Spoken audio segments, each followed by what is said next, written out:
জীবনে কোনোদিনও বাবা মায়ের ঝগড়া ভেতর ঢুকতে না। দুজনে ঝগড়া তো করবে, দোষ এসে পড়বে কিন্তু তোমার ঘাড়ে। আর ঝগড়ার পরে দুজনের ভাব ঠিকই হয়ে যাবে, মধ্যখানে খারাপ হবে তুমি। যদি তুমি মায়ের হয়ে বলতে যাও, বাবা বলবে হ্যাঁ শুধু তো মায়ের দিকেই কথা বলবি, বাবার কে বল। আবার যদি বাবার দিকে কথা বলতে যাও, তখন আমার মা বলবে হ্যাঁ হ্যাঁ মাকে তো দুদিন পর ঘর থেকে তাড়িয়ে দিবি, বাবার হয়েই তো বলবি। মা কি আর কিছু করে সংসারের জন্য? শুধু জীবনটাই ভাসিয়ে দিল সংসারের জন্য। হ্যাঁ, যার হয়েই তুমি বলতে হবে, তার বিপরীত জন তোমাকে আর দু চোখকে সহ্য করতে পারবে না।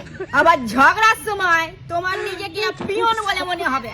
বাবা যে কথাটা বলে দিবে সেইটা গিয়ে তোমাকে মাকে বলতে হবে, আবার মা যে কথাটা বলে দিবে সেইটা গিয়ে আবার তোমাকে বলতে হবে।